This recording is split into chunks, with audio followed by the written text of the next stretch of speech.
Hi, good afternoon. Okay, today is November 5th. We are going to do the Asian philosophies, and right now we are talking about the 11th century in China, which is Northern Song dynasty. And then today our subject is about Qi. Okay, so let's go over our schedule. So today we will talk about just 1 minute.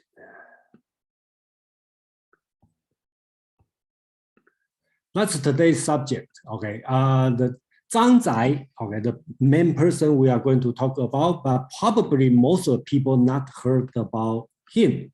But if we talk about Qi, and I believe most of people heard about Qi, so that's today's subject. And then next week we are going to talk about another person.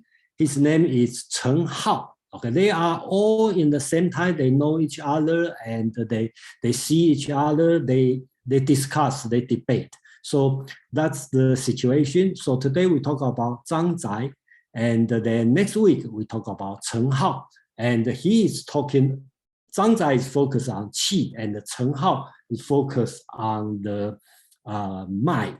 Okay, heart problem, and he has a brother, Cheng Yi. Okay, he is another philosopher, but they are a little bit different, became a two school, and he's talking about principle.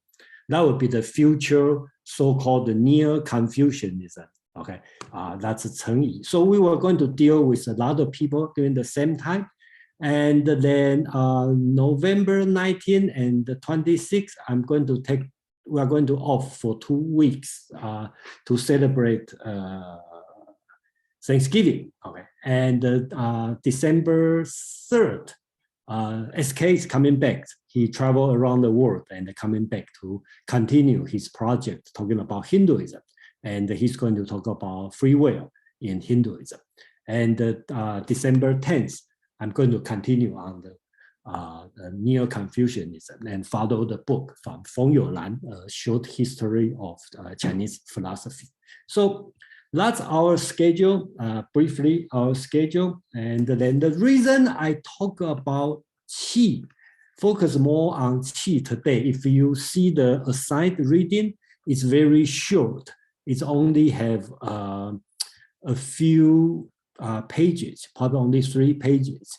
And I like to make it the whole section. Same as this section, Cheng Yi only have 3-4 pages. And I'm willing to make a whole section. The reason is these two philosophers, I don't think, I think that's personal training or personal opinion. Feng Youlan doesn't think these two persons are that important. That's why he doesn't give a lot of pages to talk about these two persons. So my purpose is I try to try to cover every philosopher, okay, in the history. So I will put the more effort on these two philosophers. So even the reading is only 3-4 pages. Let's talk about Zhang Zai in the Qi in Confucianism. Okay, so before we talk about this, I think it's one thing we need to, one question a lot of people may ask is about metaphysics. In Confucianism, metaphysics is not that important. I'll put it this way, that Confucius don't talk a lot metaphysics. And then in the Tang Dynasty, Buddhism coming to China, and they internally also have a development of religious Taoism. So all this one also push Confucianism to answer the question about the metaphysical question. So what I mean metaphysical question is for the Western philosophy, metaphysical question is simple, right? Basics, we are asking what's out there, and the answer will be God. So people discuss about the existence of God. People may ask, who am I, right? So in in Western philosophy, the answer could be easy. That's the free will discussion. Okay, what can I do? And then how about after death? So in the Western philosophy, people talk about the immortality of soul. Okay, so even for the 1,000 years in the Western philosophy, people debate on this kind of issue. But in China or in the Asian philosophy with Confucianism, this subject is not discussed, and it's a question.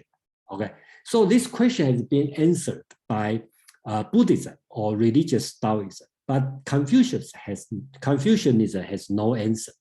So during this time, okay, because the popularity of religious Taoism and the Buddhism, Confucianism, if you claim you are Confucian, then you need to answer this question. That's why, Feng Youlan, this book, he put a chapter called Confucian Cosmology, Cosmologist. And then for last month, we introduced 2 people, right? We introduced Shaoyong and Zhou Dunyi. Okay, and today we will introduce another person, Zhang Zai. So let's go through, in the history, what kind of cosmology in Confucian, okay, in Confucianism we have. In the early time, about 200 BC in the Han Dynasty, a lot of people already familiar with, people talk about heaven, earth, and the man, okay, triad, okay, and heaven-human interaction, Chinese called 天人感应, okay, heaven-human interaction. So we will say this kind of cosmology is very primary, okay, very rough. It's not a strong, doesn't have a strong theoretical foundation on that. So in the, let's say 1400s later, okay, Confucian really need some idea, okay, the native Chinese idea of cosmology. So I think I have the date, that's October 12th. I spent the whole section talking about 2 philosophers. Okay, Shaoyong, okay, he is talking about they all go through the old ancient text to find the foundation. So of course they will find out is I Ching, the book of change, book of changes, but they take a different approach. Shaoyong is one of them, and then he takes approach so-called image number study of I Ching, and basically he will go through the method of doubling. It goes through the number, and then Zhou Dunyi is another philosopher. He goes through the I Ching, the book of changes. What he do is a principle study of I Ching. Okay, so basically he will focus on 5 elements, yin yang. And today we will talk about Zhang Zai. Okay, he's got basics on the Qi. Okay, in this study.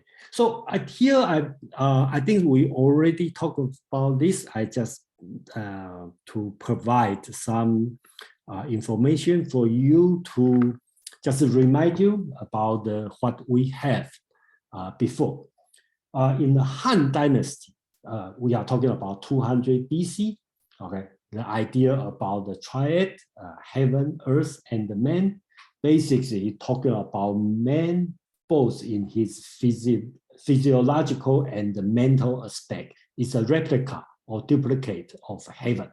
So it's an organic concept. As such, he is far superior to all other things of the world.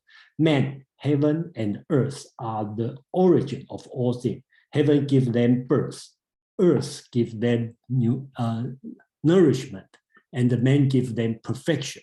So basics, man, heaven, earth, man, all have their purpose. So that's the rough idea in the Han Dynasty. And this concept has been stayed for over 1,000 years. And there's no further development. The further development is based on the Taoism and later on the Buddhism. So at this time, and we have a few philosophers during the same time, okay, they start to work on their journey is basically very similar. They all try to find the answer through Buddhism or Taoism, but turn out that they go back to I Ching, the Book of Changes, and they start to have their own idea to put the cosmology foundation on that. So I think 1 month ago, we talked about this one, Shao Yong, and he basically take an approach of image number study of I Ching, and turn out he has a famous writing, Huang Ji Jing Si, the Book of Spring Word of Ordering Principle. So that's he's doing, and if you remember, he goes through the I Ching, and they all based on the I Ching writing. So he started with the spring ultimate, and they have the two form, which is quiescence and the movement and going up and up. So he tried to build the cosmos, the universe in this way. So basically, we call him a numerologist. Everything he just based on the number and the pattern of number. It's very similar to in Greek is Pythagoras is doing this same way. Okay. And another person is Zhou Dunyi. We talk about this one. It's almost the same time, and then basically he founded the school, so-called the Lianxi Academy. He's a teacher. So this one is the rehabilitation of his school. He started to teach. And then he also has his philosophy. So it's based on the starting, and he talked about when it started, it's a being and the non-being are the same thing. And then you have the yin and the yang, and the yin is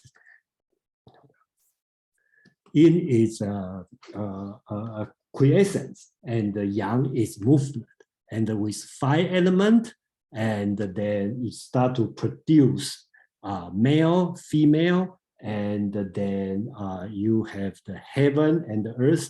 So it goes through this one. So he tried to use this principle to build the system, the metaphysical system. So we talk about this one in October. And the reason he is important is he has 2 students, okay, which will become the Neo-Confucius, the so-called the 2 schools of Neo-Confucianism. We talk about the brother 2 students, Chen Hao and Chen Yi, and we are going to talk about Chen Hao next week, and then talk about Chen Yi in December. So that's why he is important. We talked about this in the 1 month ago.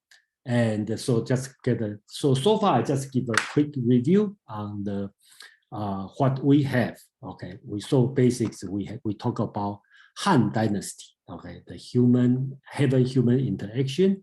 We talk about Shao Yong, who is talk about number and the division image of Book of Changes. And the Zhou Dunyi talk about the principle, okay, the 5 elements and the yin yang.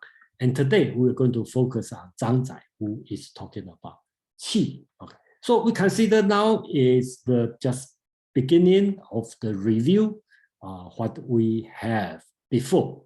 And today from now on, I'm going to focus on the Qi, okay, only, okay, not on theories. So before I move on to Qi, I will pause for a few minutes if you have any question and anything you are not sure, please raise your hand or something you want to share with everyone before I officially move to talk about Qi for today.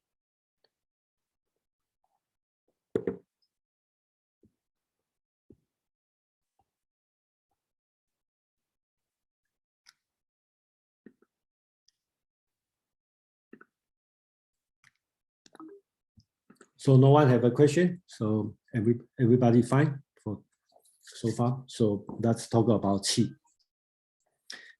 So when I read the English paper about the Chinese philosophy, and if it happened before, let's say early 19th century, early 20th century, when they talk about qi, they always have some explanation. Some talk about its energy, some talk about its air, some talk about power, spirit. You know, they all have a different kind of interpretation. And I think today is different. And I will assume in today's writing, we don't have to explain what's qi, and most of the writer, you know, will assume you know what's qi. All right. So let's see. Is anybody want to share what's your understanding of what you think is qi based on your understanding? You know, anybody have any idea? And then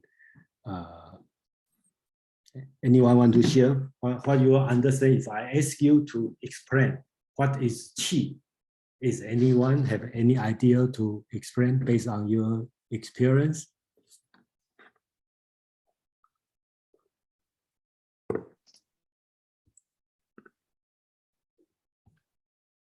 No, everybody is fine. So I assume everyone understand what's the meaning of qi. Oh, Brian. Okay, thank you.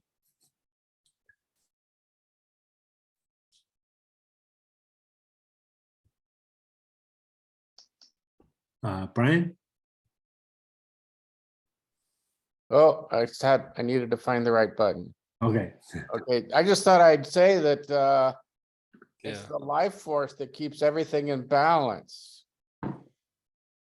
So you mean qi is the thing to keep everything in balance?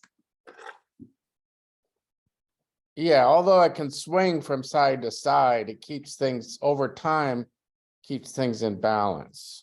Okay, so you don't think you don't see qi is a stuff. You see qi is a way, a method, a rule.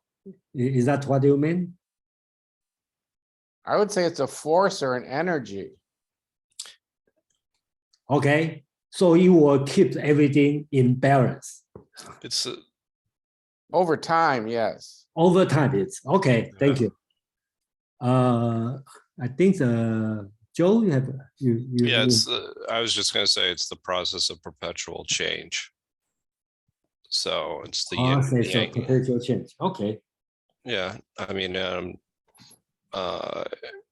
yeah, according to the yin and the yang. Is that Okay.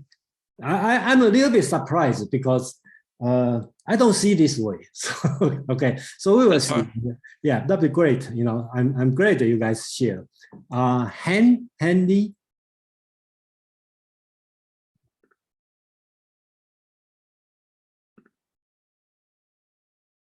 Is a Han?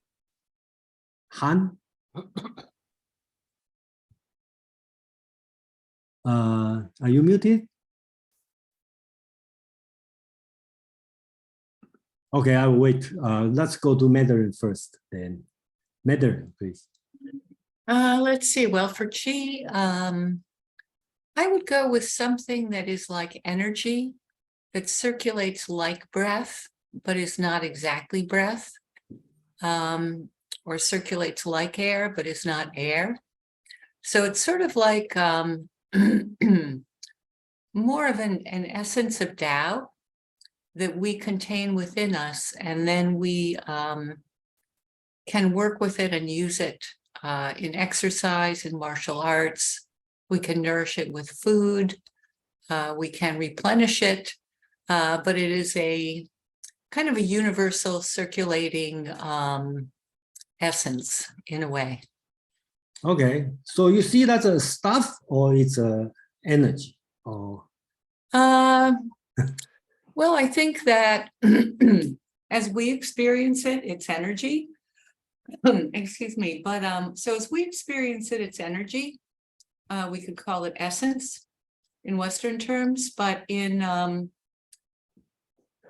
some other way, it is also the Tao, and so it is also manifested everywhere as substance.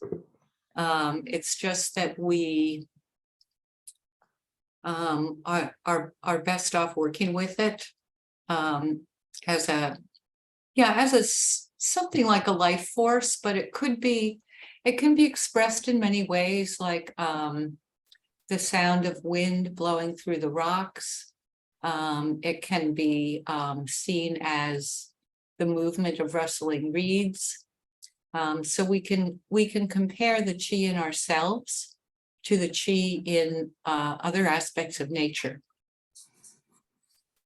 Okay. All right. Am I on track here? I don't know, because it's an open question, and I will see what Han want to say about. Han, is Han? Yeah, it's hey, could you hear me? Could everyone hear me? Yeah. Please. Yeah. Oh, okay. Great. Yeah, I kind of agree with what Madeline. Did I pronounce correct? Madeline. Madeline, yeah. Her point. So I think that's some sort of energy, and when and it could be manifested in like a martial arts. Like I saw some. I don't know whether you have seen those videos. Like a martial master, they could break some like bricks or something, use their just a palm, and I think that's a manifestation. I feel like they could, they could. It's a force that we could see. It's like you concentrate all of your energy at your palm, at your edge of your palm, so that you could break some tough stuff. Okay. And so when sounds like a qi gong. yeah, but I mean it's like it's outside so what we could see, but if it's not in martial arts, I also believe there's the qi in some Confucianism. Yeah. It may be the person's spirit status or something like that. Okay, Yeah, great. Yeah, eventually, but today we are not going to talk about qi gong for your kung fu. Okay, or we are not going to talk about qi to make your body healthy and make you live longer. And today our qi basically, well, I don't know you like it or not, but probably will lead to the moral sense, just like Han talked about. It's more on the moral sense. Okay, it's about the qi. Okay, basically it's from metaphysics to moral, and later on will be to the social responsibility, which all related to qi. And we have Fred. You want to have your comment about qi? Oh, I was just going to say it seems to me it's more matter than energy. Although those terms are blurred in this sense. It's kind of the fundamental stuff of matter in the universe of which we're all comprised, although it's kind of a fluid notion. And it's also, by the way, one of the best words to know for Scrabble. Well, I think your answer is very close to Mencius' answer. Okay, so let's move on to the how are we going to define the qi. And I find out the best way to define qi is use today's Chinese language. And I get this idea from the Wittgenstein. He talk about the differentiation, the rule, the game. I should use the family resemblance. Basically, you have no way to just define that word, and just like a family resemblance, right? You have a family member, you have no way to define what they are all family, same family, but they similar, but they are different. So I think that's the way to look at it. So if we go through all this today's word, you might get a different idea or get some idea for the meaning of qi in today's Chinese language. What people talk about qi. Okay. So first, so kind of like a basic Chinese lesson. Okay. Chinese are use 2-3 characters to combine together to represent a meaning. And you can all tell all this one, the last word, they are all the same, they are qi. So when we talk about heaven's qi, we talk about the weather. When people talk about generating qi, that means you are angry. All right. When you talk about power's qi or powerful qi, you talk about your strength. When you talk about primary qi, that means your vitality. Okay, so-called yuan qi. Japanese still keep this word. And when you talk about wind's qi, you talk about common practice, you talk about trend. This one is interesting. When you talk about righteous qi, that means you talk about code of brotherhood. Okay. When you talk about brave qi, you talk about courage. They want you eating the bugs. They want you at home, unable to pay your bills, afraid to speak up. And I am here to save you. 18 modern wealth creation methods, plus new things we could never teach before inside of infrastructure, which exists completely in I think it's DLJ. the real world is here. It's Andrew. Yeah. It was Andrew yeah. Tate. It was Yeah, Andrew Tate. Andrew, yeah, not DLJ. Okay. Jason, by the way, you haven't made me co-host. Did I make you co-host? Yes. You said you would, but you didn't. Welcome to the real world. I didn't. Okay. That's what stage sorry. 2 is, mass exodus. They tried to destroy me. To eliminate They're Andrew around, from being able to moping, do that, doing you nothing, can not understanding disallow that us I am to the man that unmute cannot it be all destroyed. It doesn't under matter what you take from participant. me. I'm the kind of guy you can And drop just in don't. naked by himself, and a week later you're going to see me driving down the high street in a fucking Lamborghini. And then when you do want us exactly to who I unmute, am. you can just ask us in our video box. Okay, so right now, okay. Yeah, So got rid of. DLJ, are you co-host? I am, and I just got rid of Mr. Tate. Okay, thank you. Okay, thank you. Okay, I didn't make you co-host. Sorry. No. All right, so let's continue. Okay, so a little bit entertaining. So, so when we talk about harmonic qi, that means you are friendly, all right, or amiable. If you talk about somebody have a small qi, that means you are stingy. If we talk about it's a God's qi, that means you are vigorous. Okay. And if somebody is, this one is interesting, the spring qi, okay, that means you're talking about your temperament. Okay, because spring is the organ Chinese consider will control your temperament. Okay. So if you talk about moving qi, it talk about your luck, either bad or good. When we talk about name, Ming Qi, the name's Qi, we talk about the Feng, the reputation. When we talk about people's Qi, that's a relative new word, okay? And you talk about your popularity. And when you talk about the quality of Qi, you talk about your manner, your ethos. So basics, that's the definition of Qi. We are talking about Qi, okay? So I hope this one provide you some answer, okay, on the word, this word, qi, what's the meaning on qi. So here, before I move on, I'd like to ask the group, is anybody see this one or change your understanding of qi, or you see, that's not surprised at all? I don't know, how do you think? Anybody want to share how you think about after you see this one? Yeah, I would say it's more like a sort of an animating principle. That's what I get as the commonality of the resemblance here. Okay, yeah, okay. I think I have to say I agree with you. Yeah, in my. Okay, so let's move on for the next part. Okay, so from now on, if you have no problem, I will not say I fully understand, fully define the meaning of qi, but I will assume you got the concept of qi. You probably have your own definition. It's probably very difficult to write it down or write a paper about what is qi. So right now we are going to read a few ancient texts.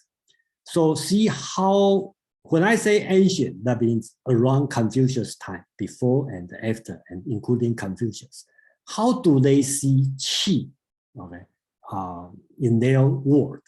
So of course, we go the very ancient book, which is the Book of Changes, I Ching. Okay, so they all come from this word. Okay, they don't. This book doesn't use exactly Qi, but they use this word in Yun, okay, which means the dense mist. Okay, so they all consider this one as Qi. So this word, the minute they said, okay, there is an intermingling of dense mist between heaven and earth. All things were produced in their pure form. There is an intercommunication of seeds between male and female. Seeds, the word used is jing, okay, which means sperm or seeds. Okay, all things were produced in their living form. So this one is the kind of like ancient text talk about cosmogony. Okay, so how does this world happen, to answer the question? So that's one way to look at the meaning of Qi. Okay, if you are familiar with okay, let's move on for the next one. Okay, and this one will be famous about Dao De Jing. Okay, Dao De Jing, we'll talk a few things. I just Dao De Jing use Qi. Okay, their understanding of Qi is like this one. Okay, chapter 42. It talks about the oneness is born out of Dao. So the Dao will produce the one. And the two, yin and yang, are born out of oneness. And the three, okay, which means heaven, earth, and the people, are born out of two. All things are born out of three. And all things carry yin and embrace yang, and use their vital qi to harmonize them. So basically, this chapter is talking about Tao is the very original thing.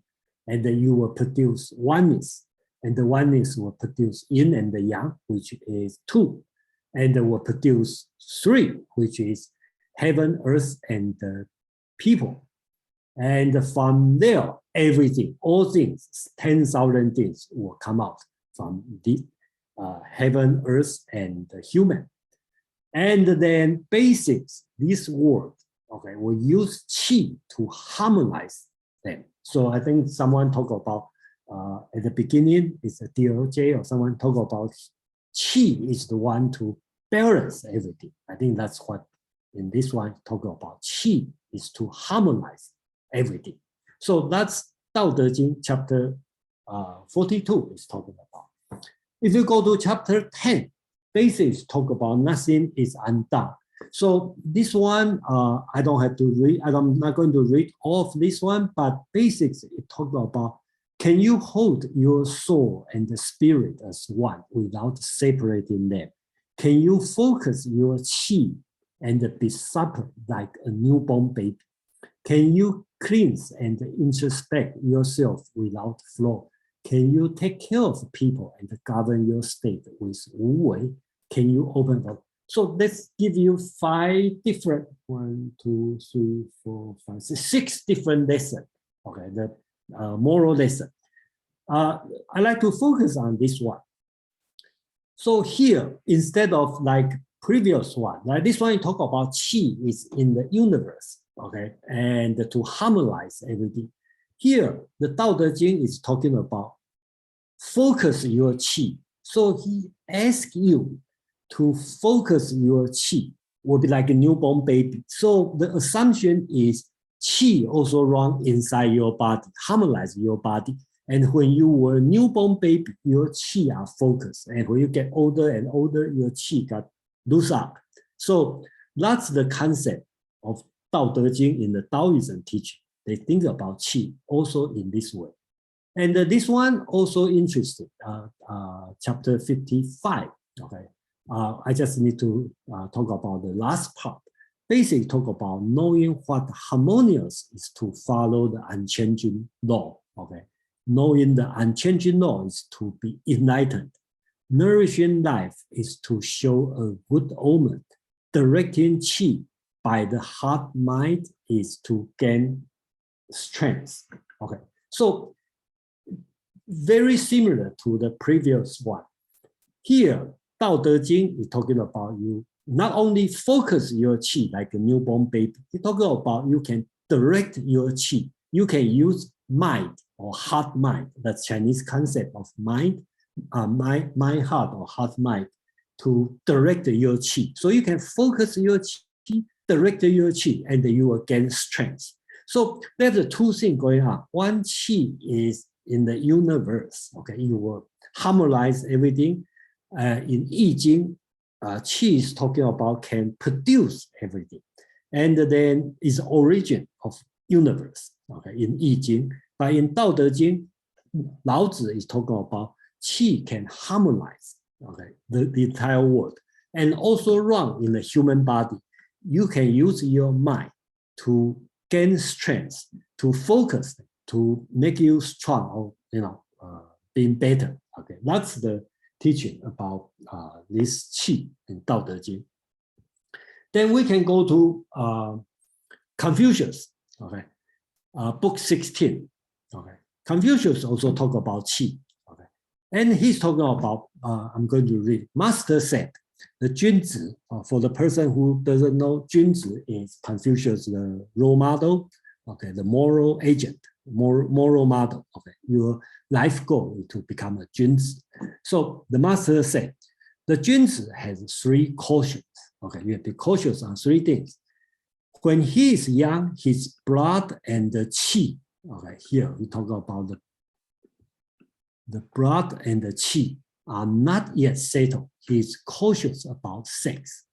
When he is in his prime and his blood and the qi have newly achieved strength, he is cautious about competitiveness. Okay.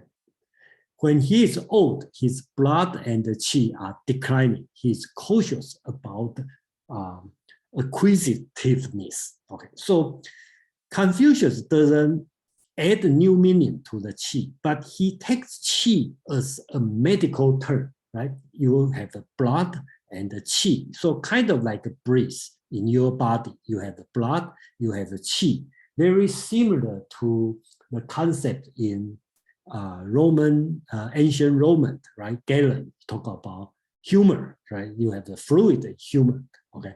And during this time, Confucius take qi and the blood together. It's something in your body. So he talked about when you were young, okay, your blood and the qi are not well settled. So you'll be cautious about sex. And when you were in the prime age, okay, you talk about when you were Zhang, okay, that means around the age of, I will assume like 30 years old. And when you were young, he probably talked about 15, 16, you should be cautious about sex. When you are 20, 30, you should be cautious about competitiveness. Okay, you don't fight with people. I think that's his idea. And when you get old, your qi and the blood is declining. You don't try to be greedy. That's what he's talking about. Don't try to acquire more things. So Confucius take qi as the medical or body condition. Based on this, Confucius gives some moral lesson, gives some advice what you need to do in the different life stage.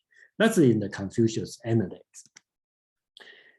A few years, or not a few years, about 200 years later, in around 300 BC, okay, Zhang Zai, okay, so-called Zhi Bei Yu, knowledge rumbling in the north. And this one is from the outer chapter.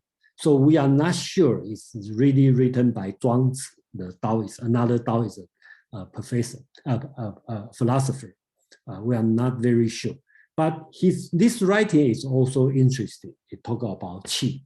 Okay. So this chapter is talking about the life is due to the collection of qi. Talk about collection of qi. Okay. Your life is the collection of qi. When that is collected, there is life. when qi is dispersed, there is death. When the death and the life thus attend on each other, why should I account either of them an evil? So here his understanding, I mean Zhuang's understanding of qi is, when you are alive, your qi are all in your body, so you're alive.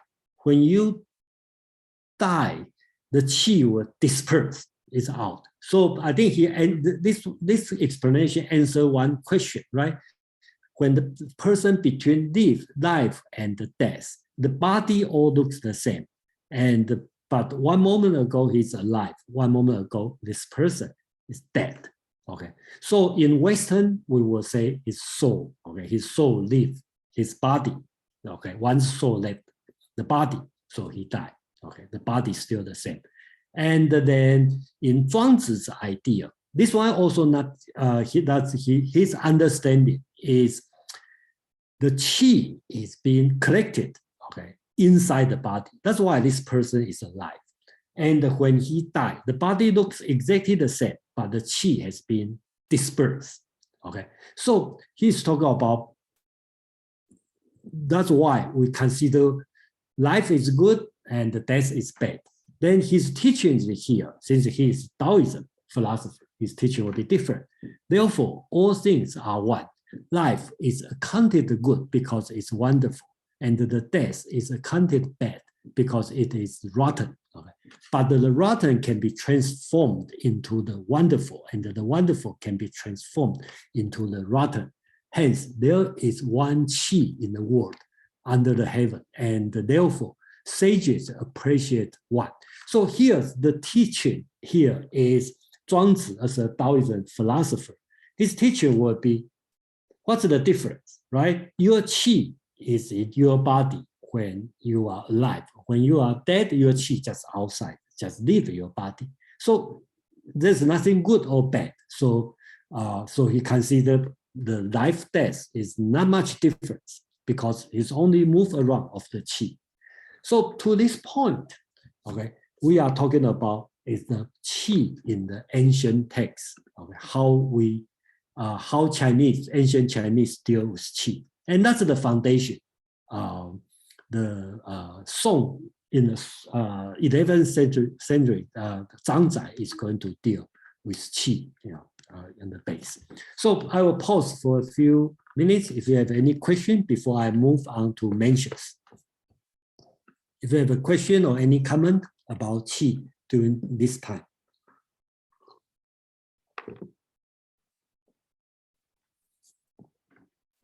So if I want to add a few things, would be if you think through, okay, basically during this time, people there's probably three things about qi, right?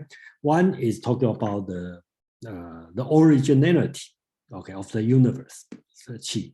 Another sense is qi is like a force to harmonize everything, so everything will run smooth.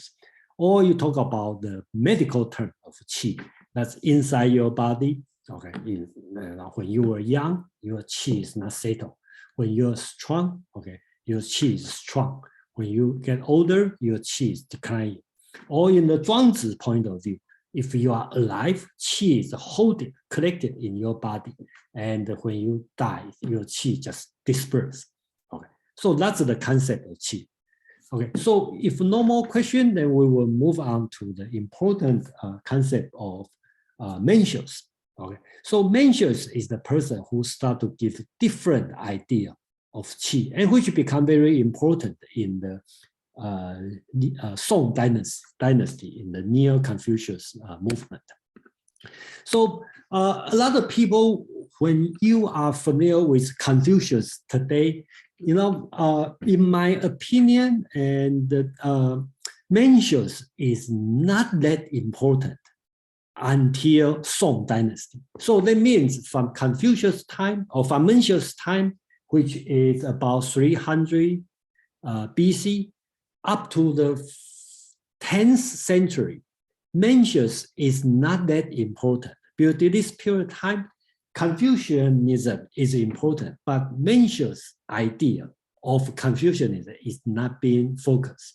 Because during this time, I'm talking about this time, means the 10th, 11th century, Chinese philosophers, Chinese scholars, they still debating, okay, how important of Mencius. Some people say Mencius are very important, and some philosopher will say Mencius is not important, okay. But you know the story, after the 10th century, 11th century, Mencius become one of the standard Confucian texts, okay, next to Confucius. But remember, before this time, Mencius is still debatable, okay. So because this philosopher, including Zhang Zai, he bring Mencius to the table, and we will see Mencius is important philosopher in the Confucianism.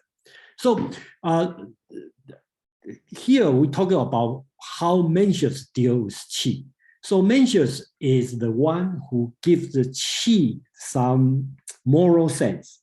So that's how he did it. I'm going to read 2 chapters on Mencius. Okay, this one called Gong Sun Chou. Okay, Gong Sun Chou, basically it's a question and answer. Okay, Mencius is different than Confucius Analect.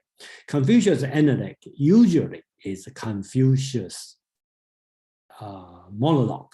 He just master said something, and only sometimes you have the students just ask a question, what the meaning of filial piety? Then Confucius just give a quick answer, or the student ask question like, what is Ren? And the Confucius give another answer. Okay, not people, something like this. And the Mencius is different. Mencius, as a book, there's a rich conversation because they will debate, kind of like Plato's dialect, but not as extensive as Plato's dialect. So this Gong Sun Chou, the Mencius said, okay, so here's important. Mencius said, the will is the leader of Qi, and the Qi pervades and animates the body. The will is the chief, and the Qi is subordinate to it. Therefore, I say, control your will, never abuse your Qi. Chinese is very important. I think most of people read Chinese know this word, 持其志，无暴其气. Okay, control your will, never abuse your qi. Okay, so Gong Sun Chou asked, okay, since you said the will is the chief and the qi is subordinate to it, why do you also say control your will, never abuse your qi? So Mencius' answer is, the will alone can move qi, and the qi alone can move the will. For example, a man is falling or running is caused by qi, which also moves his heart. So here Mencius bring, even although he is not very clear, okay, like very clear, but he start to bring some interesting concept here. He talk about will, he talk about qi, he talk about mind, heart, and talk about body. So his idea is both qi and will control your body, and your mind kind of will control your qi. And then if you don't control your qi will come back to do something and mess up your body, mess up your behavior. That's why he talked about when the people falling, because you don't want to fall, right? But your qi will make you fall down. So if you are focused, then you will control your qi. You will not fall. Okay. So I think that's Mencius' concept about the qi, how qi running in the body. So you will see the concept start to change. Instead of talking about qi as a nature, like your blood, you talk about you can use mind, similar to Taoism. Dao De Jing is talking about you can focus your qi, or you can direct your qi. So here he talk about qi will control your body, okay, and then your behavior.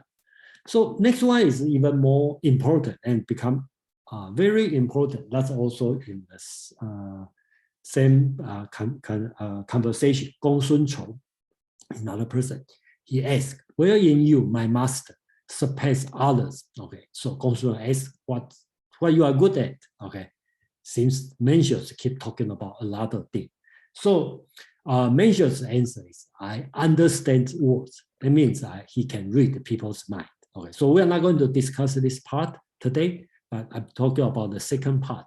He said, I'm good in nourishing my awe-inspiring qi. Okay, this one, 浩然之气, has different translation, but so far I use the awe-inspiring qi, okay, as my translation. Okay, so I think that's his invention. This word is his invention. So since he has this invention, okay, then Gongsun Chou going to ask, what do you mean awe-inspiring qi? What do you mean awe-inspiring qi? And Mencius said, okay, I think that answer is important. It is difficult to explain it. This qi, it is exceedingly, this qi is exceedingly great and strong. Being nourished by straightforwardness without being hurt, it can grow to fill up the heaven and the earth. So this qi is kind of organic. Okay, if you nourish, okay, the qi by straightforwardness, okay, then your qi will grow to fill up the heaven and the earth. It also needs righteousness and the Tao to grow, otherwise it stops. Okay, so the qi is kind of like your pet. You need this food, okay, to grow, and you can grow to fill up heaven and earth. It is produced by accumulation of intended righteousness deed. It is not to be obtained by incidental righteousness act. If one's conduct doesn't match his mind heart, the qi stops. So his idea right now, I call it Mencius' revolutionary idea of qi is he not only gives the name awe-inspiring qi, he start to teach people, okay, not just by your heart to control your qi. Your moral deed also important, will make your qi grow, and you can grow as big as to fill up the heaven and the earth. So that's how it's doing. And if you don't do this good deed, or if you do this one just by incidental, okay, not on purpose to do some good thing, you just like, unwilling to do something good, it doesn't count. You have to purposefully doing some good thing and fulfill your duty.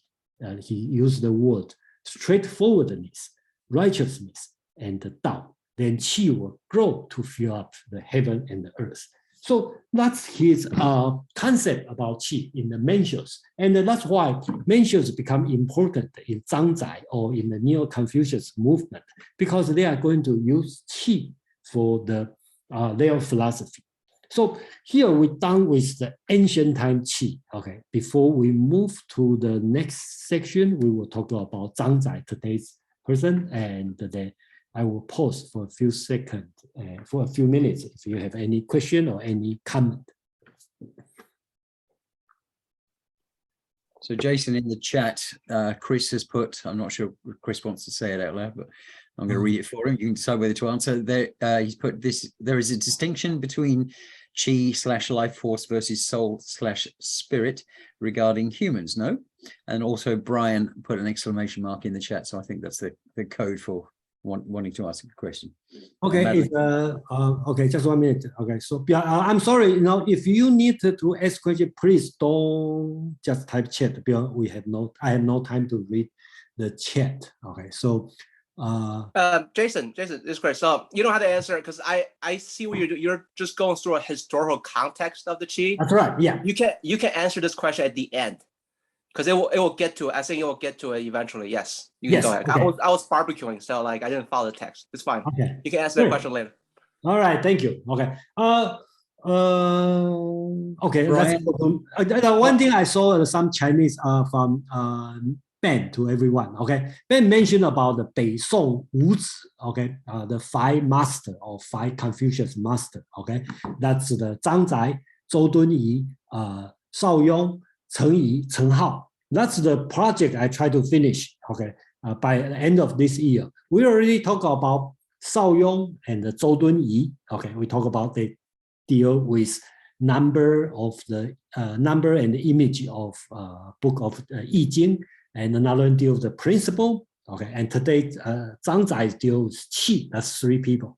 Zhou Dunyi has 2 students, 2 famous students, Chen Hao and Chen Yi. They are brothers. Okay, so these 5 will deal with together for this year. So today we deal with Zhang Hengqu, which is Zhang Zai. That's today. We talk about Qi. So if you have to remember, that's the Shao Yong talk about number, image. Zhou Dunyi talk about principle of the I Ching, and Zhang Zai talk about Qi. All these 3 are, we can call it the cosmologist. And then Zhang Zai also deal with Confucian moral social teaching. Okay, so that's a Qi school. Zhou Dunyi has 2 students. Chen Hao is deal with my heart. We're going to talk about next week. And his younger brother, Cheng Yi, is deal with principle. Okay, so they become Zhu Xi's school. Okay, so that's a little bit complex, but I will repeat again and again for this few sections. And thank you, Ben, to share this one. And then Sam, I will talk about Zheng Meng, which is rectification of ignorance. That's also important in Zhang Zai. Okay, so let's go to Madeline, please. Yes, can you go back to the slide? I think it was just the last one, that one. Okay. I'm looking at the last sentence, and yeah, since I was just reading a few weeks ago about Kant. Okay, yeah. His categorical imperative, and it was a response to Hume. And Hume was saying, you know more about this than I do. I think a lot of people here do, but that basically Hume was saying that people are often moved to spontaneous kindness, what might be called here incidental righteous acts. And Kant's response was, that's not good enough. It is better to be consistently kind, to do the right thing, even if you're not feeling it, than to only act for other people's good when you are feeling it. And that's what the categorical imperative rose from. Yes, I think that's a very interesting question. And I've been thinking about this one for a long time. I think it would be proper to discuss when we move on to Chen Hao and Cheng Yi the next week, my heart problem. Okay, and that's just my opinion. I will say Zhang Zai, okay, he is kind of stay in between Kant and Hume, okay, but in the 2 Cheng brother, Cheng Yi, the younger brother, basically we call the principal school. He was based on, more similar to Kant. Okay, he talked about principle. Okay, he talked about principle. You have the heart to do the right thing and based on principle.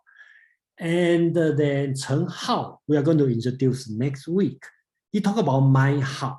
Okay, your mind, your heart. So if I have to categorize him, he will be like a Hume. Okay, more like in the English school, more on the sentimental, okay, kind of idea. But any categorization you can find, you can say it's wrong. But I'm sorry, I cannot make it very clear. But I'm glad that you think about this way, because I also think about this way, and then that's interesting. And that you will see their development is similar, but it go into the different kind of direction. Yeah. Han, right? Han, please. So I think I want to add one another vocabulary to the vocabulary set you just provided us, showed us. I think actually two. One is qi shu. So it says like every being, living beings, they have qi, right? According to the text you just show us. So like in every living being, they probably have different amount of qi. So qi shu, I think that's the word. And I remember if it's Zhang Zai said, once people is dead, his qi dispersed or his qi is gone. So when at that time, qi shu in Chinese we call qi shu yi jing. So the qi is gone. So that's the word qi shu. And another word is qi se. So I think qi, according to the text, qi is something, it's the inner property, the primary property of the living beings. Like humans, like us, human beings, we have qi. And the heaven has the heaven's qi, which is the weather. And well, most of the qi belongs to human beings, but I think like animals, they could also have qi. So that's the word qi se. So qi se means appearance. If you look at a horse, let's say, you could tell, you might be able to tell its healthiness just according to the horse appearance or the horse like a status. So that's the two words I want to add to this vocabulary. Thank you. You have more? No. Okay. Well, actually, qi se means qi and the color, right? If you want to translate. Okay. So I think that means like a qi. If you have a good qi, your outside color will looks good. So you can tell. So you will say, oh, I didn't see your face. Okay. You didn't show the video, but you see my face, right? You will say, oh, your qi se is good. Okay. That means that today I'm happy, I'm healthy, because my qi is running well. So my color of my face looks great. So that's the idea. Okay. And the qi shu means qi and the number.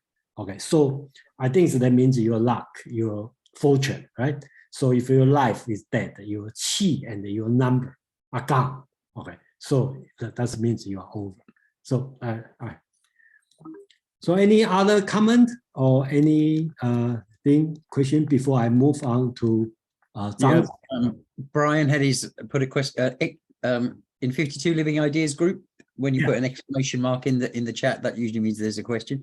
So I think Brian's using that format. Brian, you still got a question? Oh, Brian, you have a question, please. No, you answered my question when you gave an earlier summary. Cool. Oh, okay. All right.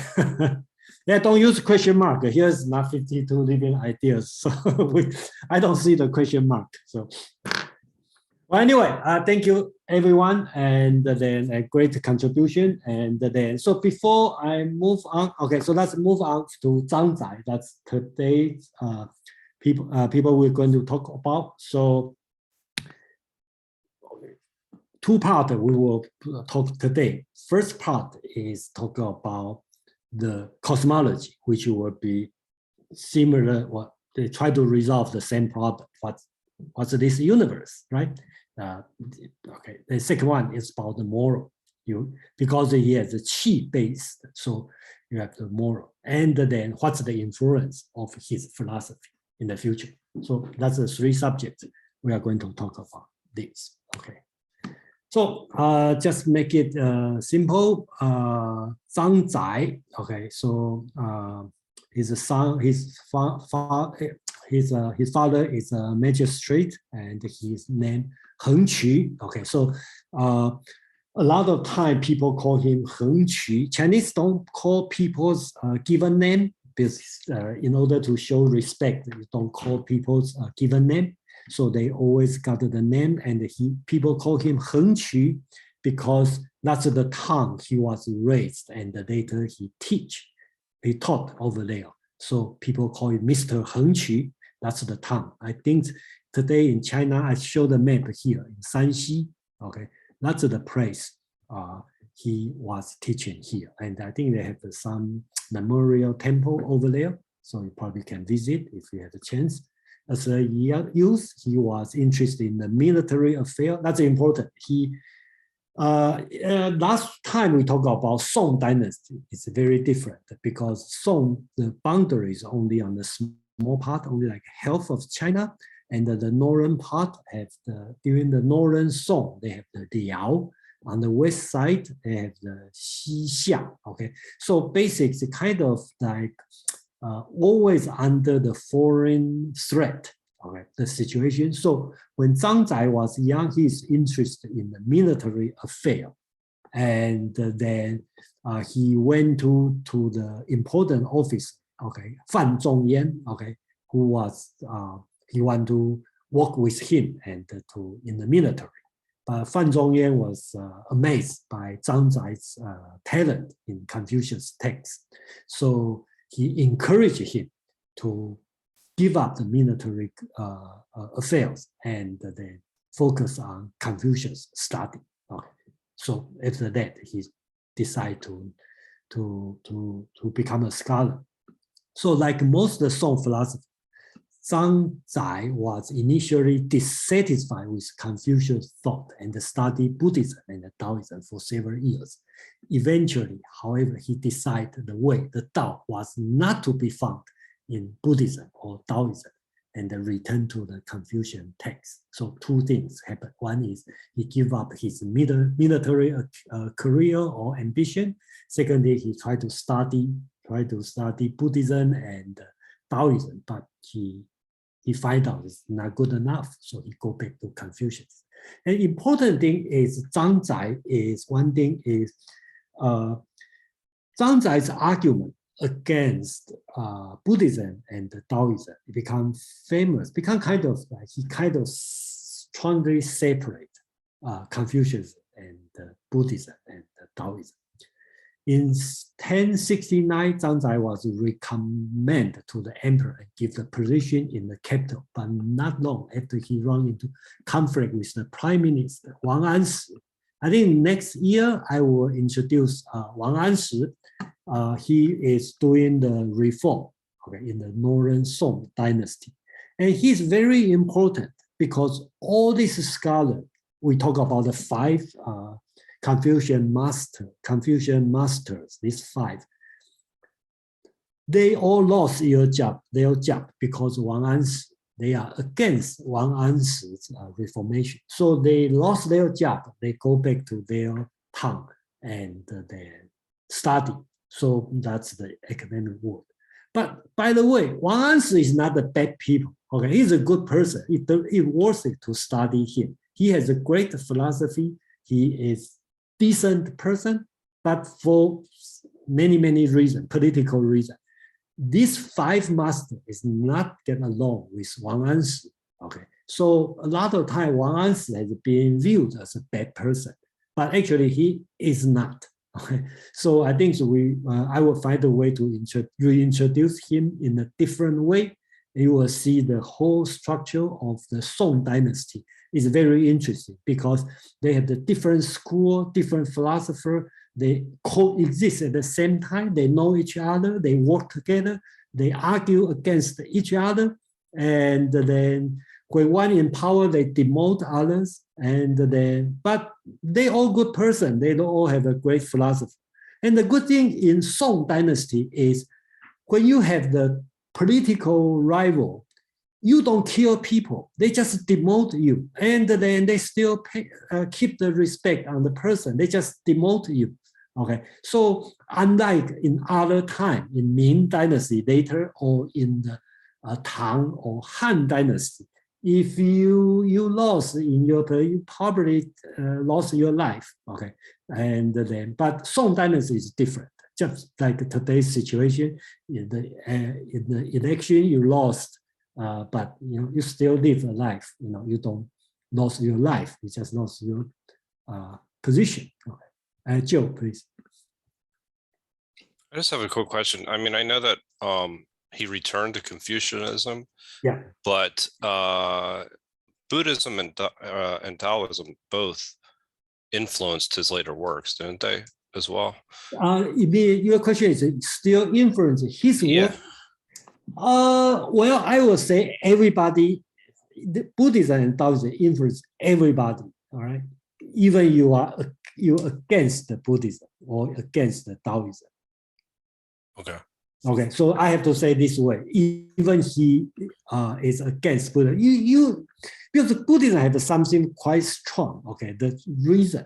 Okay, the causation. They go to the causation and the theological thing because from India. Okay, it's quite strong. Doesn't matter. So, for example, I can do it.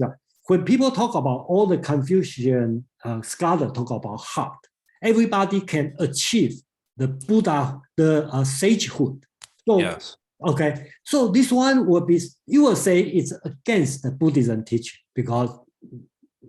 but Buddha in the Zen Buddhism also say everybody can achieve Buddhahood. They just swap the Buddhahood to sagehood. Okay, so in this case, shall I say they are influenced by Buddhism or not? Well, in the surface, they are against the Buddhism teaching, but in the logical way, they adopt Buddhism idea, right? Because when they say Buddhahood, okay, then I just change it to sagehood. So in a way, they. And that's the doctrine of the sage that he came up with, right? Or not exactly him, but the doctrine of sage will be later on the Chang brothers. Okay. Okay. Okay. So, but Chang brothers, they adopt his teaching. Okay. Because they are all related, because Chang brothers' father is the first cousin of Zhang Zai. Okay. Okay. So they all related. Next week I will draw a chart because they are either friend, cousin, student, teacher. They all related, and then they live in the relatively same place at the same time. Okay. So kind of like, you go to Harvard University, right? They have the different philosopher, political philosopher, professor. They all have a different opinion, but their offices are next to each other. Probably like this kind of situation. Yeah. Thank you. Okay, so next thing about Zhang Zai, he talked about I Ching, right? Okay, so I Ching, the famous I Ching, they come from this one. In the I, there is a spring ultimate, which produce two forms.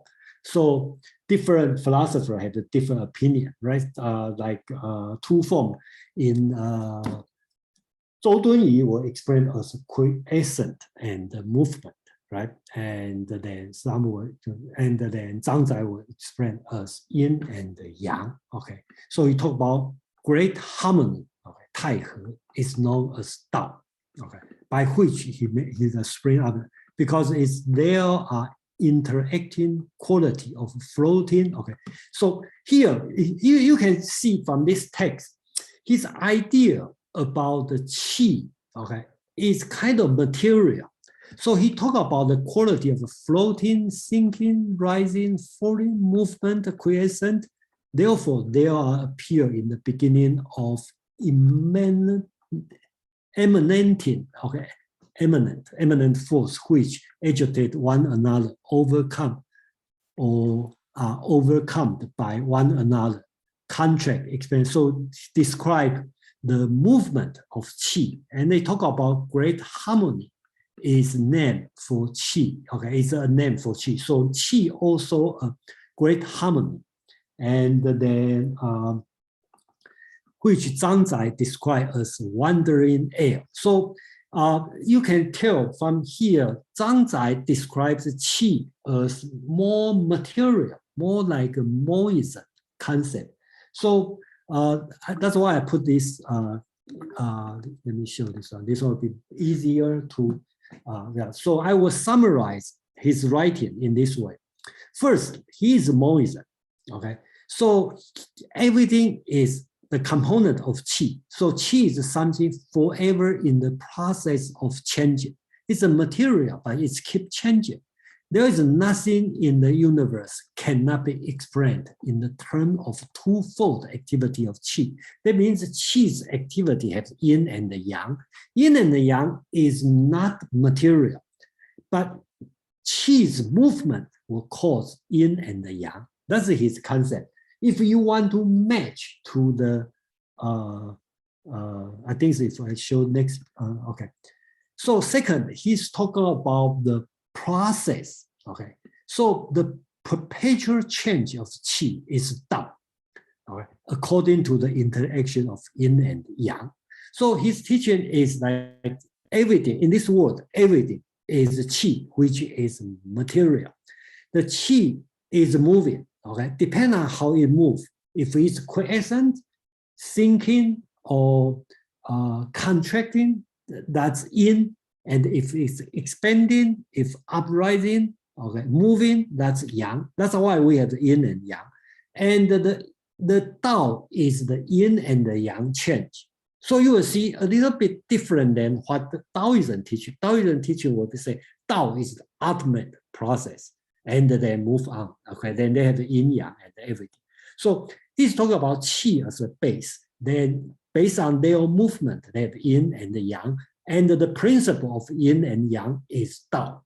So he has a concept of the conservation, law of conservation. So the change of everything from condensation and to dispersion, from visibility to invisibility, does not imply the idea of quantitative extinction of thing in question. So basically the qi is, the thing disappear, just the qi disperse, not means qi disappear.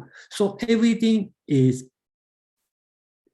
conserved, is the law of, follow the law of conservation.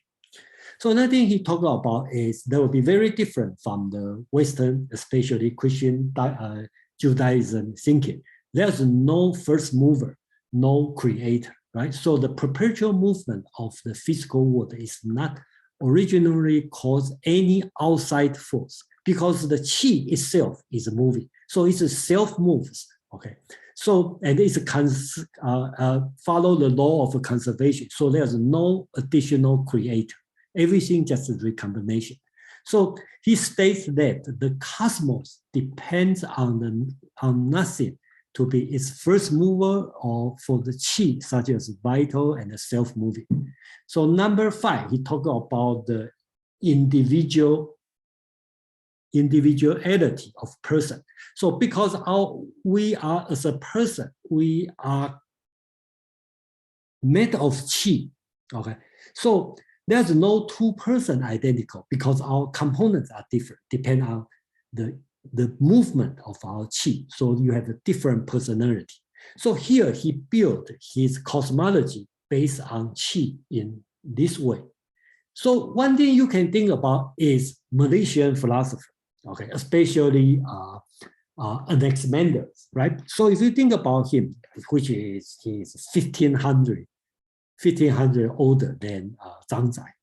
Yeah, 1600. So during that time, the Malaysian, okay, Malaysian school, which is an Asian Minor, pre-Socratic philosophy, when their concept is, sometimes we call him materialistic monism, because they are very similar. Okay, they are talking about archery, right? And Anaximander is talking about apparel, okay, is something, is the common, is everything. So he used this one to explain, okay. So if we become thinner, that's water, and the dance will change. So he used this way to explain everything. And I find out it's hard to say they are similar or not similar, but I think they are moving in the same route. The different thing is in Chinese philosophy, especially in Confucianism. Confucianism doesn't talk about this. Okay, for 1,000 years, they just go, Confucius just go direct jump to the moral teaching, to the social moral. without touch the metaphysics or cosmology, but different than Western philosophy. Western philosophy would start this subject very early, even pre-Socratic time.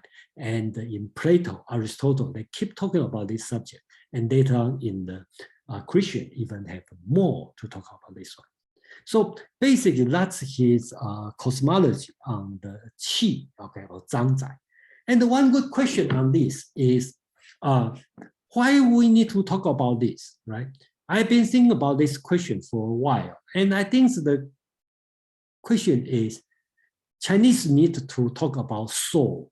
And without the Christianity teaching, I cannot say Chinese has no soul, but Chinese soul will be different than Western soul. So this Qi you will see later on, borrowed from Mencius and being rehabilitated or being reinforced by Zhang Zai. The Qi, the function of Qi kind of become soul in the Christian world.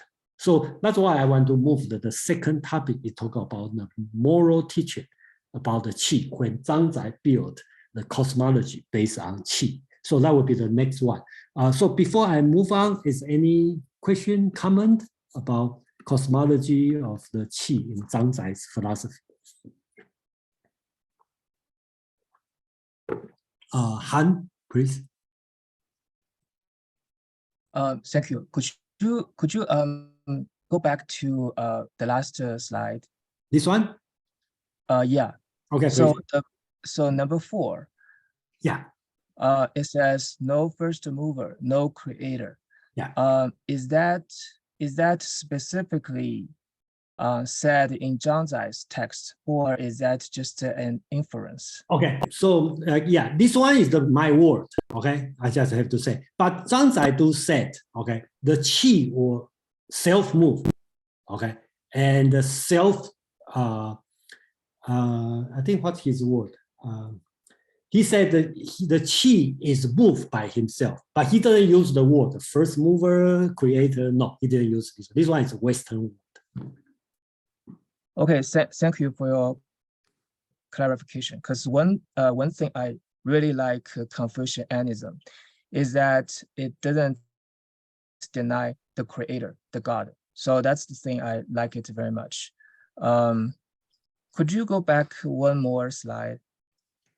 Yeah.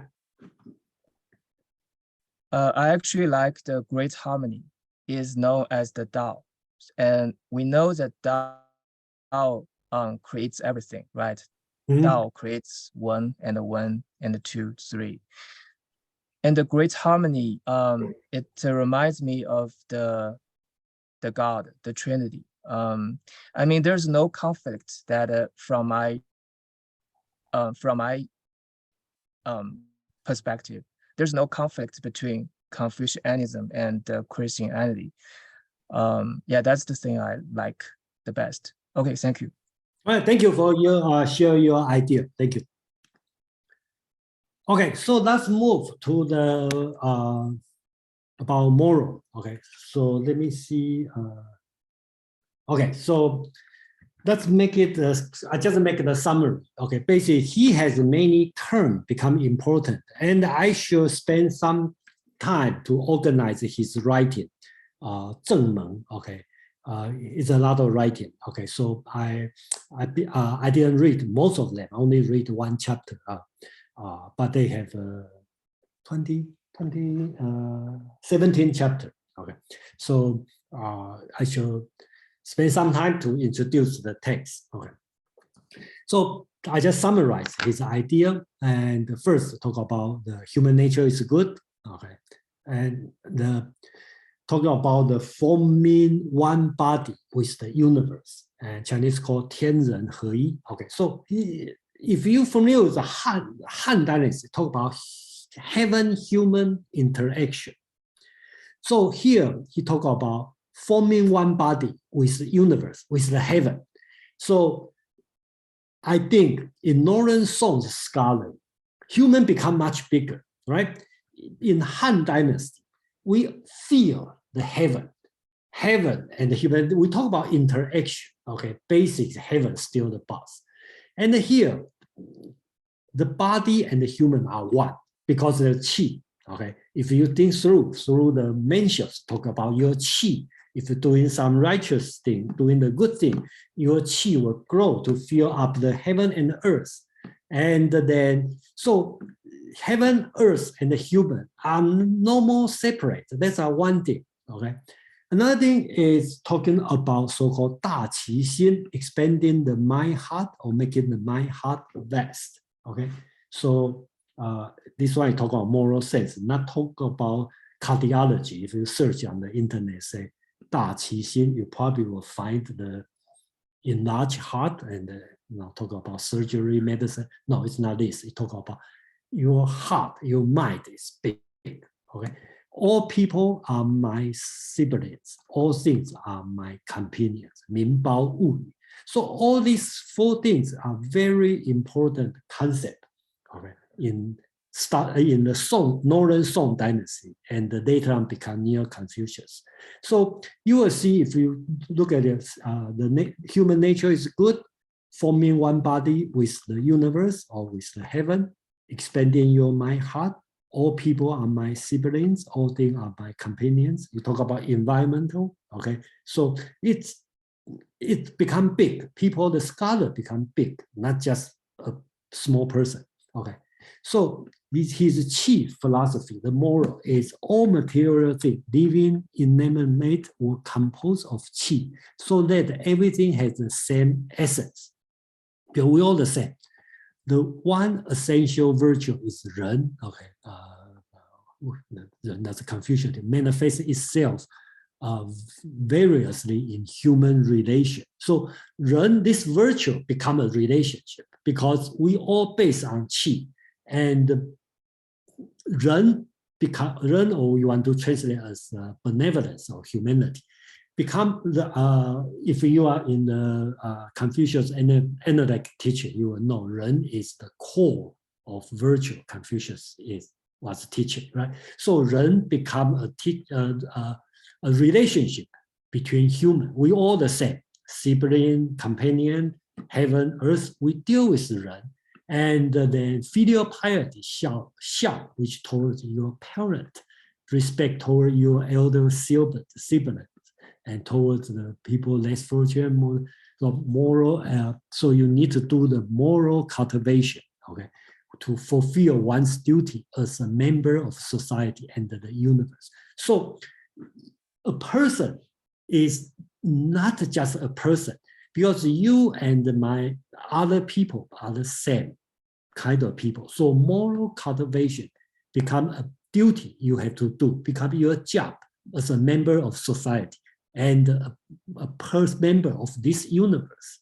So he also had some epistemology teaching. So basics, he talking about is empirical knowledge. He focused on empirical knowledge, but he believed the experience only, the knowledge only limited. So his knowledge gained by perception is just knowledge of thing, not knowledge of Dao. Okay, so the higher knowledge, the knowledge of Dao, is gained through various nature. So your mind, heart, mystic experience is similar to Christian world we'll talk about, like, you know, you need to grace, God's grace or revelation, right, to gain, okay, the divine knowledge. So, but of course, that's a little bit different here. So that's his teaching on the human nature and ethics.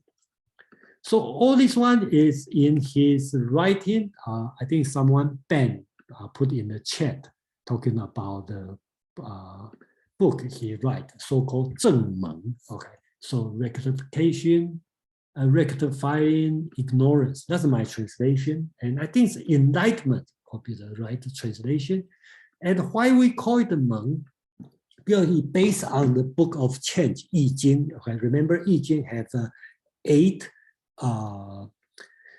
trigram, okay, and then you recombine them, have 64 hexagram, right?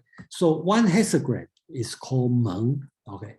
On the top is mountain, okay, this is mountain, on the bottom is water. So you can imagine the nature scene, right? You have a mountain and you have the water under the mountain. It easy have a mist, right? Foggy, and it's kind of not clear. So that means Meng means ignorance. Okay, so he want to correct this situation. So he write the essay called Zheng Meng, which is rectifying ignorance or wake up. Okay, it's you to wake up from the situation. So here's a 17 chapter in great harmony, and Han talk about like this one, and talk about Tao, talk about animal, talk about the expanding the mind heart, the doctrine of mean, golden mean, and the right. Talk about the government. So basically, try to cover everything, including music. So the most important is the last chapter, so-called the principle of Qian. When we see the word Qian means heaven in the book of Change, right? Means heaven. So in this chapter, they have one paragraph called the Western inscription, which is very important. And then I think we have time to introduce this one. So basically, that's his writing about the Zheng. So when I read this one, just like kind of answer Madeline's question on his or her comment about Immanuel Kant and David Hume. So if I had to decide, I would say he's more on the Kant side, in his philosophy, because it's just when I read this one, I cannot stop thinking about Kant's writing on what is enlightenment, right? He talked about enlightenment is man's emergence from its self-imposed knowledge, or sometimes you translate it as immaturity, right? So he's this kind of concept. He want to wake up, he want to know, he want to, so every individual is important because you can change the world, you can do something. I think that's the idea he's talking about. So before I move on to the next section, we'll talk about his influence and more of his writing. I will stop for a few minutes if you have a question or some comment. So we cover his cosmology and his moral, his moral teaching. Then we're going to read some of his famous writing on this one. So we're going to read his Western inscription. The reason he called the Western inscription is he write down, inscript this paragraph in his wall, on the west side of wall. Usually when in the traditional Chinese, your desk will always face south. So the west is on your right-hand side, right? So he inscribed over there. So kind of remind himself. And that's an important text. And then, so let's read this text. I didn't translate all of them. But the important one. So you will see it's very different than traditional Confucian thinking of the time. And this kind of thinking even not continue, I have to say, not continue after his time, after Song Dynasty. So it's very unique time. Confucian scholars thinking this way. I think that's why I think it's important. I read in Chinese, 前称父，坤称母，于之卯焉，乃浑然中处. So heaven is my father and earth is my mother. Even I, such a tiny thing, find a place in between. Therefore, what feel between heaven and the earth, I consider as my body. What direct heaven and earth, I consider as my nature. All people are my brothers and sisters. All creatures are my companions. So that's the setup. You can imagine, even he said, I, such a small, a tiny thing, but his nature, his goal is big as heaven and the earth. He called heaven my father, called earth my mother. Then he talk about emperor. So in other dynasty, it's dangerous writing, but it's happened in Song dynasty. He called it the emperor is eldest son of my parents. Okay, so you don't see emperor as like very, very high. He see as my older brother. You just the firstborn, so you lead us. Okay, so emperor is my eldest son of my parents, and his great ministers are the household minister of the eldest son.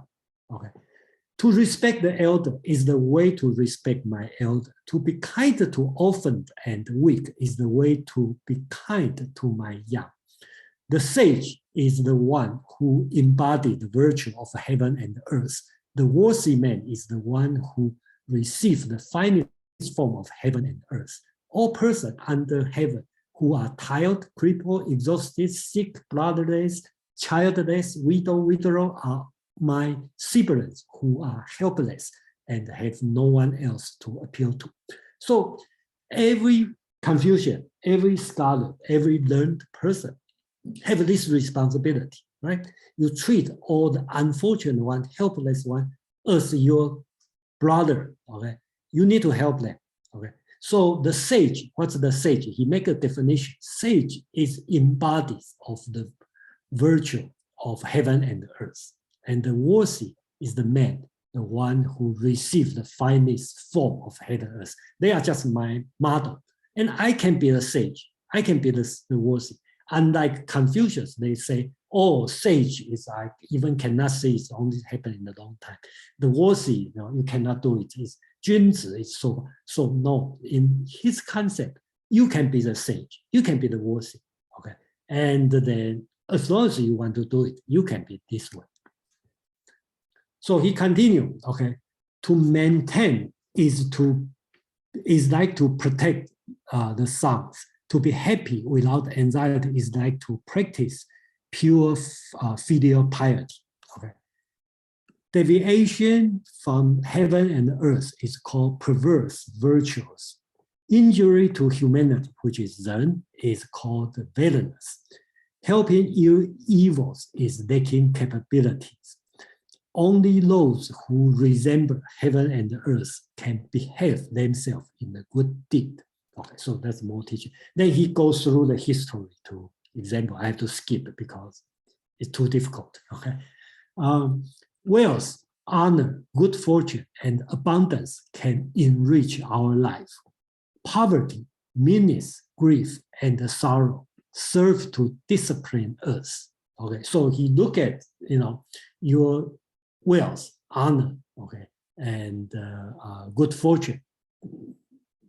If I'm lucky, okay, he can enrich my life. If I'm poor and live a terrible life, it's just the way to discipline me. Okay, so either one, I take it. So the last sentence he said, deviant, I serve compliantly. Dead, I should be at peace. Okay, so basic life entail no gain, no gas, and any loss. So we will say, is this thinking it's Confucius thinking, his thinking, but it's also, you can spell the Taoism way, right? The Taoist teaching, it kind of beyond your life and death. So this West inscription is very important in his philosophy. And even more important is the so-called four sentence, okay? The four sentences is become like your responsibility as a person, a learned person, okay? You have this kind of responsibility. Your purpose, why you are living here. He gives you the idea, okay? Why you living here in this world, right? And I think these four sentences even work for today. In America, even work, right? He talk about the full purpose of as a Confucian or a scholar or a learned person or a citizen, okay? To ordain conscience for heaven and earth, to secure life and fortune for the people, to continue lost teaching for the past, to establish peace for all future generations. So in four sentences, he talking about what you need to do for yourself, what you need to do for other people, this society, what you need to do for the past, what you need to do for the future, right? So he laid out this 4 sentences, which is very important. And there's many different ways to translate this one, but I just have to say the Chinese writing is perfect. English, I try and I read many different translations. It's hard, but I just take this one. I think it makes sense. Another way to look at it, you talk about the nature world, you talk about social world, you talk about academic, you talk about the future. Okay, so that's the 4 sentences he is talking about. Okay, so I will end the introduction of Zhang Zai here. Okay, and his influence is very important. And for the last slide, I'm going to show you this one is goes through a little bit history, right? Right now we are talking about Northern Song. It's about 11th century. 200-300 years later, okay, Song will be disappear, right? By the Mongolian invade China, and the Song is gone. So there's a martyr, okay, called Wen Tianxiang, okay, called Wen Tianxiang, okay. He refused to surrender to Kublai Khan, okay, invasion to Southern Song dynasty. So turned out that he died. He's a famous martyr, okay, in Chinese. So there's one question here, right? So if Chinese has no immortality of soul, how can you be a martyr, right? You need a heaven because you die. And Chinese philosophers, especially Confucians, says not much about heaven, immortality of soul. You know, how a person willing to die, right? And my answer is Qi. Okay, so Wen Tianxiang, this martyr, he write a famous poem, or one called song, called Zheng Qi Ge, the song of the righteous Qi. Okay, so this one is a little long. I only take the first few sentences. Okay, so this one has been, I don't know, people other than in this time still teach in school, still teach this one, because in my time this one has been taught as a patriotic teaching. Okay, but today I'm not teaching this one not show this one for patriotism. I show this one for philosophy. So you will see how does the Qi has been used for a martyr. Okay, like Wen Tianxiang. Let's read his writing. Right, he said, "Pervading heaven and earth is a righteous Qi." Okay, between heaven and earth, they have the righteous Qi, mixed and manifold. It assumes various forms. So, you know, you think about the Qi can have a different form. Okay, below it makes the river and the mountain. Okay, in the river and mountain also made of Qi.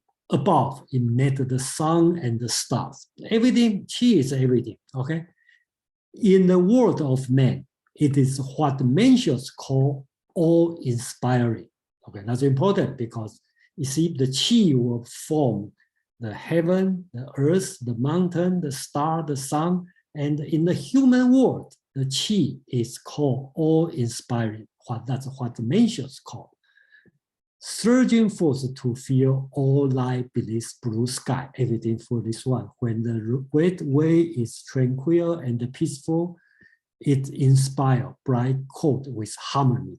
When event reach impasse, integrity is test. Each instant is recorded down in the annal of history. So because you have Qi, okay, and it recall what Mencius teaching, okay. The Qi, you need a righteous deed to nurture it, and you will grow. And even you die, the Qi will live forever. So this one will be similar to we call in the Western world, we call immortality of soul. Okay. So after we understand the philosopher of Qi, and then you probably can understand why Wen Tianxiang write this song before he died, okay, as a martyr. Okay. So I think I will end the section here today. Okay, so today we talk about Qi, and then next week we will talk about another philosopher is Chang Hao. He's talking about my heart. Okay, he borrowed Zhang Zai's concept about qi, and then he make some change. And he and his brother Cheng Yi, okay, Cheng Yi will talk about principle. So the argument is here is if you are a principle school, you will talk about they have a principle which is Tao, and the Qi will follow this Tao. But in the Qi school, you will talk about that's the Qi. Whatever Qi movement will create a principle. Okay, I think the difference is here. Okay, in Qi school and the principle school. And another school is my heart school. They talk about your mind. Okay? Your mind is everything. So in Feng Youlan's short history of the Chinese philosophy, he talked about beginning of the two schools.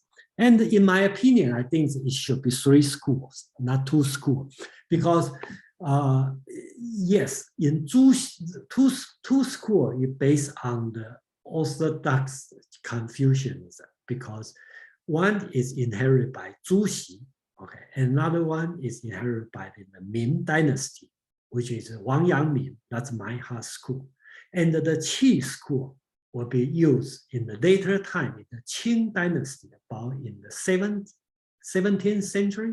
Wang Fuzhi, or called Wang Chuanshan, he inherited continue the Qi school. So actually they have a three school, but depends on how you look at it. You can also say two school, because that's my heart school and the principal school. And the principal school become the standard or orthodox Neo-Confucian school. So I will end this one, today's section here. And one more thing I'd like to talk about is about Neo-Confucians, and which is the wrong name, unfortunately, because I don't think in Chinese world have Neo-Confucianism. Chinese will call Dao Xue. Okay, there's no thing as Neo-Confucianism. It's just like, I think it's because and actually Confucianism also a wrong name, because in Chinese it's called Ru. Confucius is just one person of the Ru school. And then during this time, it's a so-called Dao Xue or Li Xue, which is the principal school or Dao school. And then, but just like Western, I think the Jesuit, okay, when they come to China, they say, oh, that's Confucius. And they find this one new, they say, oh, that's called the Neo-Confucianism. So just like if I come wrong into it, say, oh, that's a Christian, you worship Jesus. Then when you see the Protestant movement, they say, oh, let's call it the Neo-Confucianism, Neo-Christian, okay, something like this. So the name is improper, but let's just use the name. So DRJ, please. Yeah, quick question. I mean, China now is one of the most scientifically advanced nations on the planet. And I used to live in Singapore in a Chinese community. And when these sort of subjects came up, it was always about, you came across as this is what our ancestors used to believe. It never seemed to be a current thing, even though some of its elements seem to be in the people's natural behavior, in the way, part of the culture, right? Mm-hmm. But no one talked about Qi as a current thing. You only ever hear it from essentially Singaporean or Malaysian hippies who are into New Age stuff. It's the Chinese community. Yeah, I agree with you. I also lived in Singapore for 4 years. I know what you are talking about. Right. Okay. So what's its currency? What's its prevalence now, would you say? You mean what's the current people think about Qi? Yeah, pretty much, yes.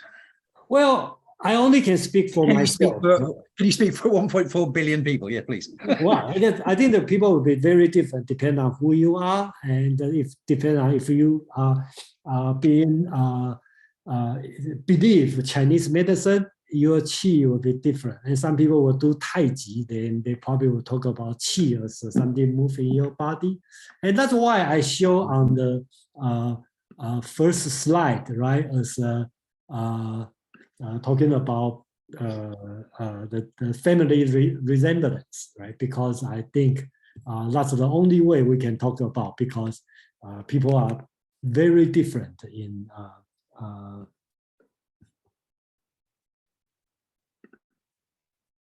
Oh, have we lost Jason? Jason, we might be losing you. Or is it me? Have I frozen? That's Jason. It's Jason. Come back to us, Jason. I'm back. There, he's back. Yes, you're back. You're back. Oh, no, Okay, you're I'm not. back, right? Okay, Oh, sorry. yeah. Okay. Yeah, you're back. Okay. Let's continue. So we have a few hands up. Let me see.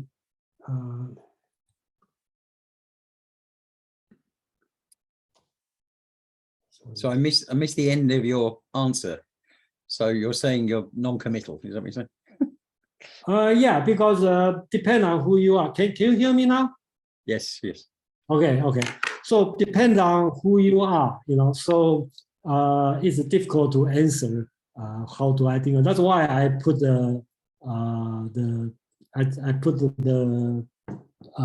family resemblance here as a just 1 minute. Recording in progress. So okay. We've got you twice now. You're echoing between your two devices. Okay, so can you hear me now? Okay, so Yeah. can you hear me now? Yes, with an echo.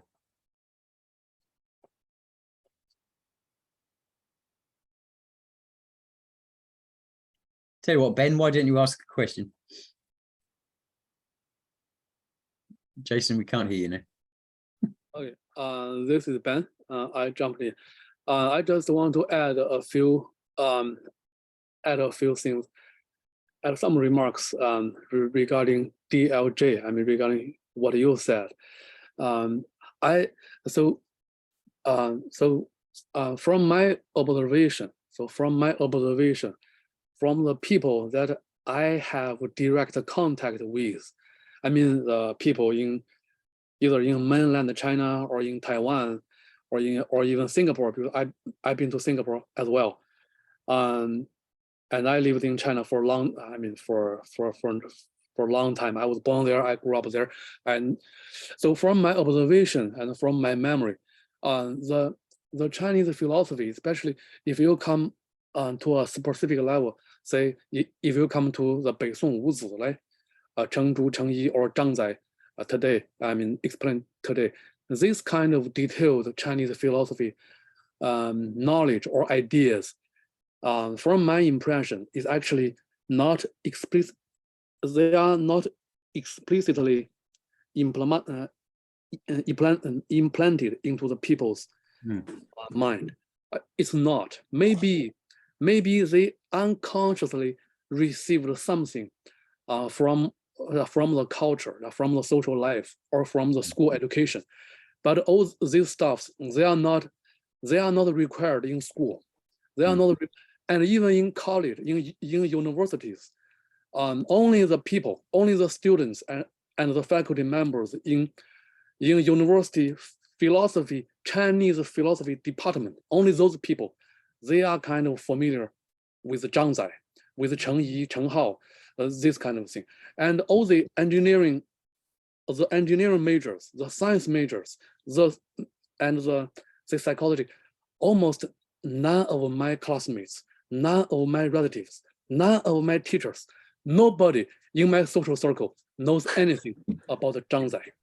So that's the reality. So it's like Aristotle and Plato in United States today. So how many people know Thomas Paine and Thomas Paine's writing, right? So how many people know the greatest philosophers of US? So it's the same thing. It's a similar situation. Yeah, that's my impression too. Yeah, thanks. Yeah, so I assume you can hear me now, right? Yes. Yeah, Ben, thank you.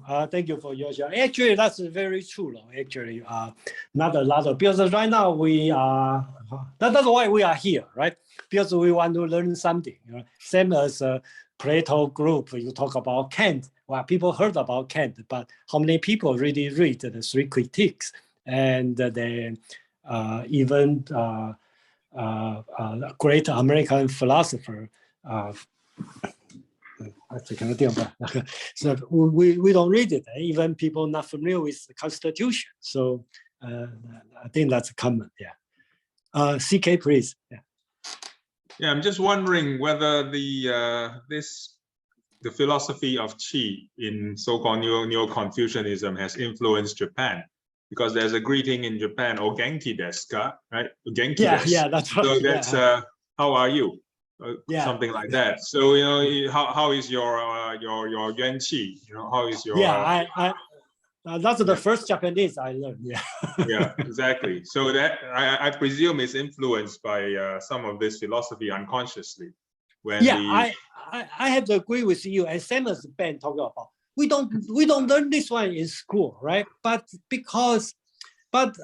it still influences us, okay? And I don't know about Japanese, and I don't know about Korea, right? But people in Singapore, Taiwan, Hong Kong, China, different place of China, different kind of generation. In the daily, even you never heard about Zhang Zai or never studied the Qi in philosophy, you all know the word, the Chinese word like this, right? What's the meaning of the weather, 天气, 脾气, 小气, 正气. We all know this word. And I think this one is unwillingly influence everybody. And that's the reason I put this one together. Yeah. Yeah, CK, sorry to interrupt you. No worries, no worries. Yeah, I think it's just unconscious, and it's an unconscious transmutation of cultural, I think, affinities across the various geographical regions. Yes. Okay. So sorry about the internet. DLJ, did you see any hands up or any other question, comment? No, I think we're good. You timed it nicely today. Well done. Yeah. Sorry about internet, but and I always have a backup. That's why, so yeah, we can work, in this way. So so if there's no more question, then we probably just we end it on the proper time. And so next week, okay, we are going to continue this journey, and then we will talk about change a little bit to the My Ta school, which is Cheng Hao, okay, the older brother, and then he and his younger brother are also important. So that's the way we are going, and then great to have everyone here, and then I see you next week. Thank you. Thank you, Jason. Thank you, Jason. Good job. Okay.